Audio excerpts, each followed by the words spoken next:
Hello, my name is Alice Warner, and I am the Chief Editor of Orthodontic Products. Thank you for joining us for today's episode of In the Sterilization Room with Jackie, where we talk to infection prevention expert Jackie Dorst about what you need to know to keep the orthodontic team and patients safe during the COVID pandemic and beyond.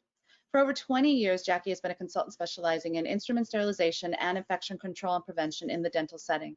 She has degrees in microbiology and dental hygiene, and she has been a featured speaker at the American Dental Association and the American Association of Orthodontists. Jackie, good to see you again. Hi, Allison. I hope everything's been well with you in California in the past week. Yeah, everything, we're status quo. Yeah. Nothing major, so that's been nice.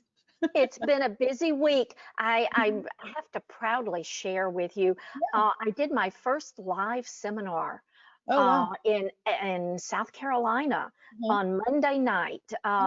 Tucker Orthodontics in Aiken, South Carolina, hosted a seminar for all of their referring dentists, dental hygienists, and dental assistants. And I was a little concerned because, you know, we're all going to be up close and personal. And with the SARS-CoV-2 virus being transmitted with aerosol droplets and all, we had 220 attendees registered. Oh, wow. However, it was in a very large auditorium that seats about 350, 400 people, and everyone was able to have that 6 feet of physical distance. Everyone wore a mask, and you know, they were all so happy to see each other and socialize rather than doing a Zoom meeting or webinar. So I'm very, it was an exciting evening, and the comments afterwards were very good. So I think we can learn to manage and have a little more up close and personal contact in the future with this pandemic. Oh, that's great. Well, for this week, we're going to focus on the CDC's the information they recently released. I think it was on Monday, that the SARS-CoV-2 virus can be transmitted by air in limited circumstances. So wanted to talk about this and kind of find out, what should orthodontic practices take away from this information that was released? Well, the significance between CDC saying is the SARS-CoV-2 virus transmitted by heavy, wet aerosol droplets, or is it also transmitted by the small, floaty, airborne particles as those droplets travel further and stay suspended in the air, is significant for the dental and the orthodontic profession, because as research and data progress and we learn more about the virus, if it's identified that this disease can be transmitted in the air, then that's going to require significant changes for the physical facility.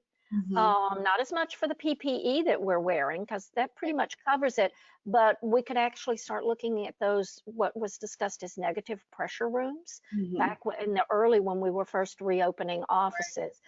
So I want to caution the orthodontic teams that are listening today, don't make any major changes right now. What you're doing is working. Offices have been reopened for 3 to 4 months, and there haven't been any significant transmissions of COVID in the orthodontic practices.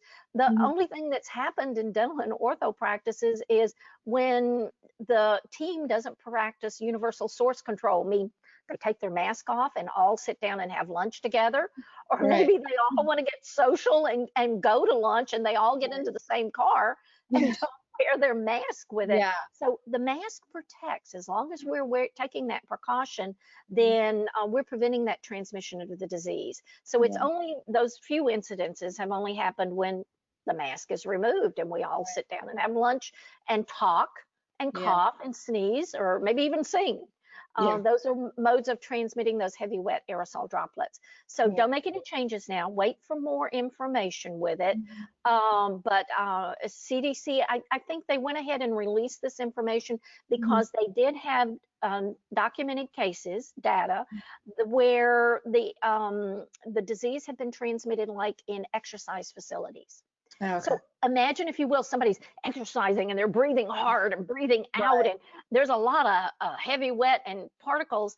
And then even as that person exited the room, which might be an enclosed room, we've all seen those, and then someone else came into that smaller room where all that heavy breathing was, then they potentially had an aerosol infection Mm. with it.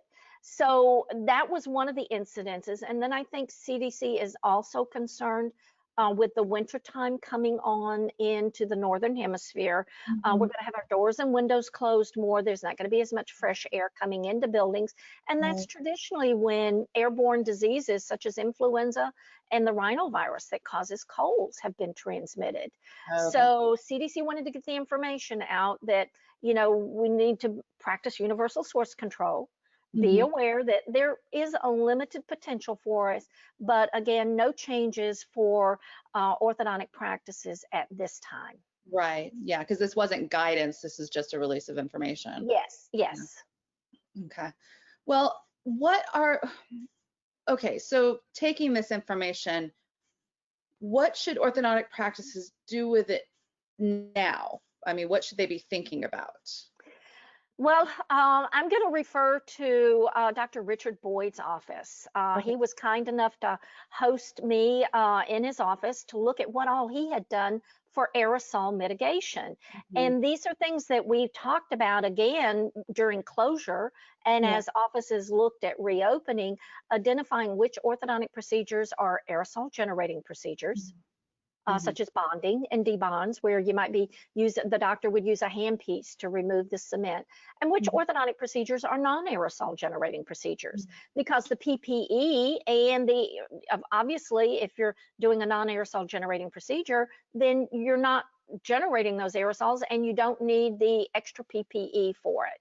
Mhm. So during non-aerosol generating procedures, wearing a level 2 or 3 mask Right. and now safety glasses are recommended by CDC because there's some indication that the virus can be transmitted ocular through the eyes. Mhm. And then we've been putting a shield on as extra protection and to help during the emergency use authorization where we're reusing some mask, even Yeah. the level 2 or 3 or the N95 because Yeah. of the PPE crisis. So Mhm. that would be non-aerosol generating procedures. Okay. During aerosol generating procedures, best practices would be to have a separate area where a door could be closed and those aerosols could be contained.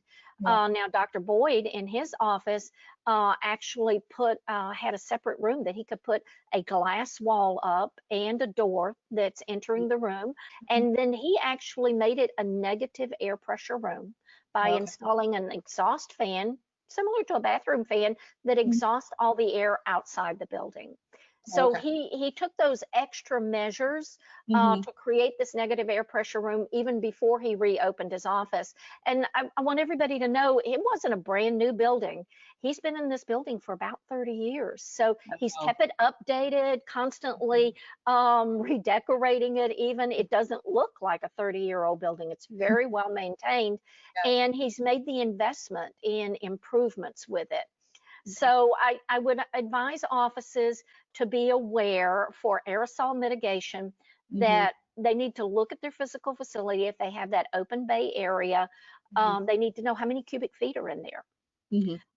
You know, what's the length, the width, and the height, because if you're looking at extra air purification units that could remove viral particles, Mhm. then they need to know how many cubic feet does that air purification unit handle. If you have 2,000 cubic feet in Mhm. your space and that air purification unit only manages 300 cubic feet, that's not adequate. It might take multiple units. And then it's important to know where to locate those multiple units so that you're not pulling contaminated air toward the orthodontic assistant or the patient's head. You want to Yeah. pull it away from the treatment area with them. And then the next one would be look at your heating and air conditioning system. How Mhm. efficiently is it operating and what type of filtration do you have on it? Now, with efficiency of operating, that refers to the number of air changes per hour that it takes the Mhm. heating and air conditioning system to filter out all of the air that's in a space. And some HVAC systems only filter out 3 to 4 air changes. So that's a long time to clean all of the air in that space. Yeah. 6 air changes would be good for an orthodontic office. For healthcare facilities, it's recommended that 12 would be optimal. So that's quite an increase in the number of air exchanges. Mhm. Look at the filtration system that is on your heating and air conditioning system. HEPA filter would be great. However, HEPA filters are so difficult for the air conditioning and the heating system to pull air through that it can actually cause mechanical problems with the heating and air conditioning system. Okay. Yeah, a Okay. HEPA filter will filter 99% of the 0.3 micron size particles. So your heating and air conditioning service tech or advisor may recommend a filter that has a MERV rating Mhm. of 13. That is the minimum efficiency filtration for that, and it will filter 75% of the 0.3 micron particles. But again, if that's what your heating and air conditioning system can handle, then that's obviously what you would need to install. Any Right. changes that an ortho office is going to make, I would highly recommend that they have a heating and air conditioning advisor that is a member of the Professional Association ASHRAE. Okay. Because they'll be familiar with airflow and reducing the currents in it. Now, Yeah. the other thing Dr. Boyd did was to install an air scrubber on his HVAC system. Now, that air scrubber is really an additional filtration unit that Mhm. has a UV light on it. So Mhm. the filter captures any viral bacterial particles, and that Mhm. UV light shines on the filter to kill the microorganisms. Okay. UV light, for it to be effective, UV is dangerous. We don't want it shining on our skin or Right. getting in our eyes. It Yes. can kill our cells too. Right. It needs to be in the range of 254 nanometers Mhm. and be able to shine on the surface for at least 15 minutes Mhm. with it. So again, you can't shine it in the air in the room that it's occupied in, Mhm. because Yeah. it would be dangerous to Right. patients or the team Yeah. members with it. So Right. that was one of the recommendations. The other thing is look at the humidity in your building. Mm. Viruses like low humidity to Okay. replicate. Okay. The humidity ideally should be between 40 and 60% in a Mm. healthcare facility. Okay. That it doesn't get such high humidity that it contributes to bacteria or mold growth, but Mhm. it's not that low humidity that contributes to viral growth with it. Okay. And then again, the open bay is going to be a real challenge. That's why, as we reopened, if chairs were patient treatment chairs in the open bay Mhm. were very close to each other, less than 6 feet, then we had to schedule patients in every other chair so that we'd have that 6 feet of physical distance. Again, in Dr. Boyd's office, as you can see in this photo, he put a partition in between each one of the chairs, and that helps to confine any aerosols that may be expelled from the patient's mouth while they have their mask off. And then non-aerosol generating procedures are scheduled in the open bay. Aerosol generating procedures are scheduled in the negative air pressure room. So all Mhm. bonding and debonding procedures are scheduled Yes. in that negative pressure room. So quite a few changes to Yeah. make it safe for both the team and the staff. And that's one of the things that we may look at in the future. How can you physically modify your orthodontic facility if it truly is the research and the science identifies that the SARS-CoV-2 virus is Mhm. transmitted airborne by those dry, floaty particles? Yeah. Well, I think this is great information for people to start thinking, just making plans and just start giving it some thought should CDC guidance change. So Yeah. thank you so much, Jackie. I appreciate it. We will be back next week for the next episode of In the Sterilization Room with Jackie. In the meantime, to catch up on past episodes or to check out the latest orthodontic industry news, visit our website at orthodonticproductsonline.com. Until next time, take care and stay safe.